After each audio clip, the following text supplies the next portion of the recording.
नमस्कार दोस्तों, आज की इस वीडियो में आप लोगों का स्वागत है। आज हम लोग इस वीडियो के अंदर बात करने वाले हैं कि आप लोग देसी शराब का ठेका कैसे खोल सकते हैं और देसी शराब का ठेके का जो बिजनेस है आप लोग कैसे कर सकते हैं, और देसी शराब का ठेका के लिए जो लाइसेंस होता है आप लोग लाइसेंस कैसे ले सकते हैं। और अगर आप लोगों के पास कम पैसे हैं तो आप लोग कम पैसे में अपना देसी शराब का ठेका कैसे खोल सकते हैं। आप देखा जाए तो इसमें आप लोग कैसे अप्लाई करेंगे और कैसे क्या है, सारा कुछ आपके अंदर जितना डाउट होगा वो सारा डाउट जो है आज आप लोगों के एक ही वीडियो के अंदर क्लियर हो जाएगा।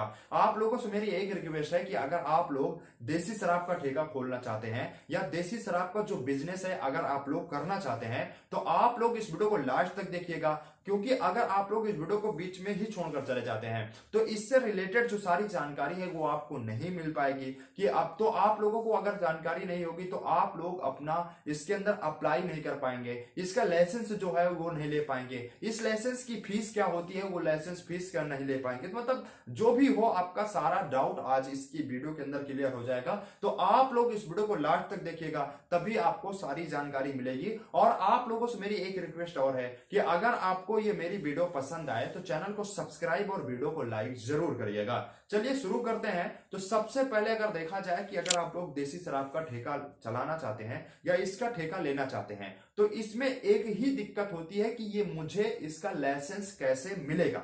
सबसे ज्यादा सवाल यही होता है लोगों का कि इसका लाइसेंस मुझे कैसे मिलेगा। तो देखिए, जो इसका सबसे बेसिक बात होता है यानी कि बेसिक टॉपिक जो होता है कि सबसे पहले इसको कैसे अप्लाई किया जाता है। ठीक है, तो जो अप्लाई करने की प्रक्रिया है तो इसमें आप लोग अगर इसका लेना चाहते हैं, ये देसी शराब का बिजनेस करना चाहते हैं तो इसके लिए लॉटरी प्रक्रिया आवंटन की जाती है, यानी कि लॉटरी के प्रक्रिया के द्वारा ही सभी दुकानों को आवंटन किया जाता है। तो आपको ये पता करना होगा कि सरकार की तरफ से आदेश क्या आता है, कि सरकार की तरफ से जो आदेश आता है कि यूपी के अंदर सभी दुकानें हैं, इस सभी दुकानों के लॉटरी के द्वारा जो है इसको आवंटन किया जाएगा या इसको जो है रिन्यूअल किया जाएगा। तो यहां दो टॉपिक आते हैं, एक तो टॉपिक आता है लॉटरी का और दूसरा टॉपिक आता है रिन्यूअल का। लॉटरी का मतलब यह हुआ कि लॉटरी होगा तो उसमें सभी लोगों को ऑप्शन मिलेगा, यानी कि वो एक दुकानों के लिए कई लोग अप्लाई कर सकते हैं। उसकी जिन लोगों की लॉटरी प्रक्रिया और जिनका लॉटरी में नाम आएगा या जिनकी लॉटरी निकलेगी उन्हीं की दुकान, उन्हीं को ही वो दुकान मिलती है। लेकिन अगर रिन्यूअल की बात की जाए तो रिन्यूअल में जिस व्यक्ति के पास दुकान है वही व्यक्ति जो है उस दुकान को चलाएगा, उसको फिर से वो रिन्यूअल कर दिया जाता है। लेकिन अगर चाहे तो व्यक्ति जो है एक साल के अंदर जिसको अगर घाटा होता है या जिसको प्रॉफिट होगा तो वो दुकानें तो छोड़ेगा ही नहीं, लेकिन अगर जो घाटा होता है तो वो दुकानों को छोड़ते हैं। तो जो दुकानों को छोड़ी जाती है, जो दुकानें छूटी होती हैं, यह आपको अपने डिस्ट्रिक्ट के आबकारी ऑफिस से पता करना होगा। अगर जिस आपके डिस्ट्रिक्ट में जैसे कि कोई दुकानें सरकार की तरफ से तो आदेश नहीं आया कि हाँ लॉटरी प्रक्रिया नहीं होगी तो आपने सोचा कि दुकान तो मिलेगी ही नहीं, लेकिन आपको हर साल हर बार आपके अपने साल और अपने डिस्ट्रिक्ट के अंदर जो आबकारी ऑफिस होती है वहां आपको पता करना होगा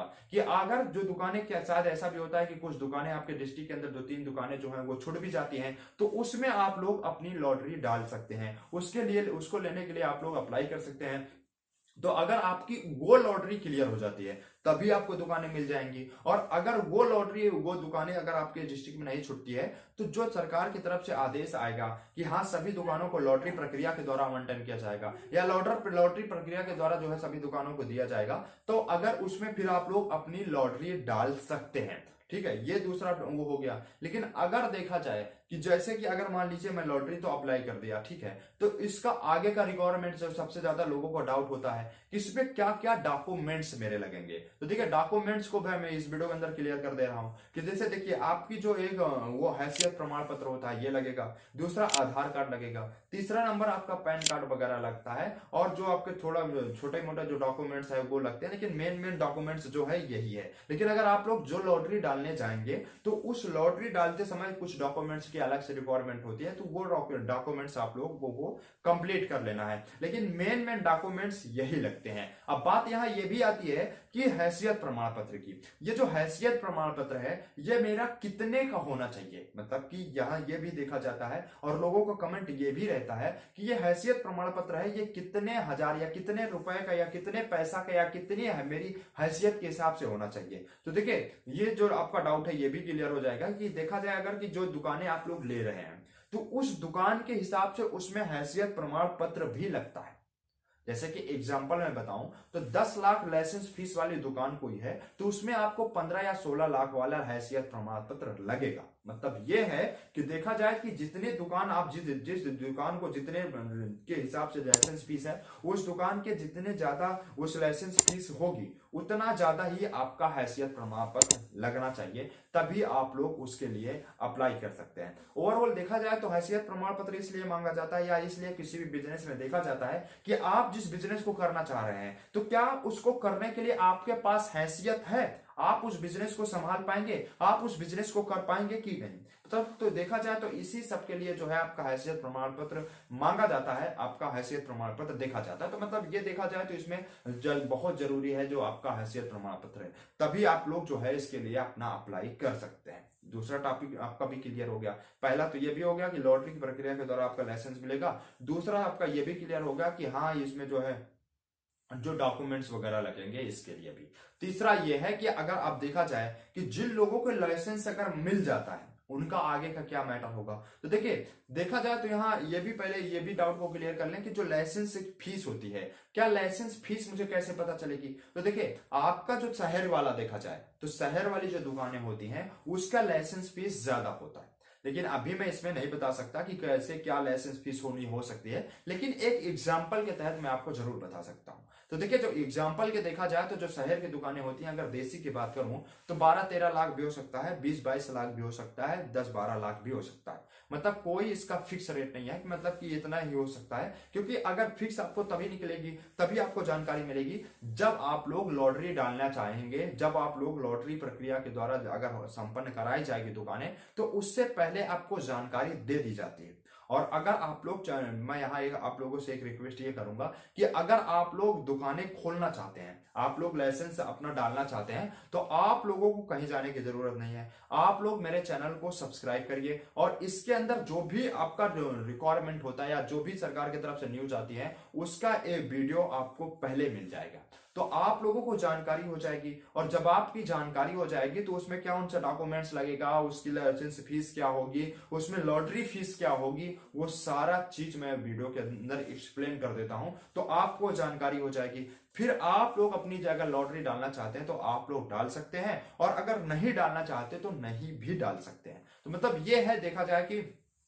ओवरऑल लॉटरी फीस वगैरह के बारे में इस वीडियो के अंदर मैं पहले ही एक्सप्लेन कर देता हूं। तो जैसे अभी देखा जाए 2025 में जो लॉटरी प्रक्रिया हुई थी, इसके पहले मैंने 2-3 वीडियो बना के उसमें सारे पॉइंट को कवर कर रखा है। अगर आपको देखना है तो मेरे चैनल में जाइए, आप लोग उसको देख सकते हैं। उसके हिसाब से ही लाइसेंस फीस होगी आपके डिस्ट्रिक्ट के अंदर, यानी कि आपके जो डिस्ट्रिक्ट है उस डिस्ट्रिक्ट के अंदर हर दुकानें अलग अलग होती हैं, तो वहां दुकानें के हिसाब से उसका लाइसेंस फीस अलग अलग हो सकती है।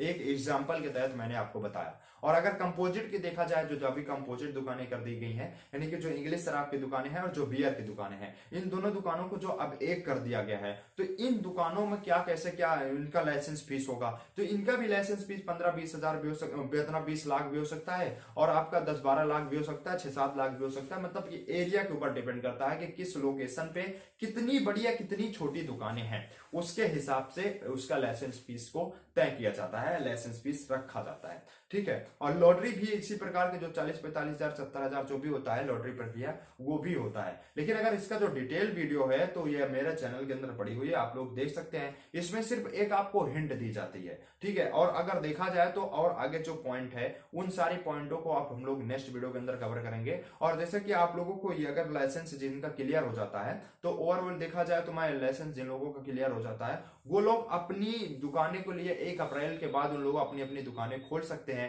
और उन दुकानों को जो लाइसेंस फीस वगैरह होता है उसको आपको जमा करना है। जब आपकी लॉटरी क्लियर हो जाती है तो उसका लाइसेंस फीस आपको जमा करना है, और लाइसेंस फीस जमा करने के बाद आप लोग अपना 1 अप्रैल से जो है दुकानें को खोल सकते हैं और अपना बिजनेस कर सकते हैं। ओवरऑल देखा जाए तो इसमें मोटे मोटे टॉपिक पे बात की गई है। अगर आपको इसका डिटेल वीडियो चाहिए या अगर आपको कोई टॉपिक पे डाउट है तो आप लोग कमेंट करिएगा, उसका वीडियो में आप लोगों को बना के अच्छे तरीके से उसको एक्सप्लेन करके आपका सारा डाउट मैं क्लियर कर दूंगा। और अगर आपको ये मेरी वीडियो पसंद आई हो तो चैनल को सब्सक्राइब और वीडियो को लाइक जरूर करिएगा, ताकि कुछ भी टॉपिक पे मैंने वीडियो बनाता हूं तो उसका नोटिफिकेशन जो है वो आप लोगों के पास पहले पहुंचे और आप लोग उसकी जानकारी लेकर अगर आप लोग बिजनेस करना चाहते हैं तो उस बिजनेस को अपना स्टार्ट कर सकते हैं। चलिए दोस्तों, मिलते हैं नेक्स्ट वीडियो।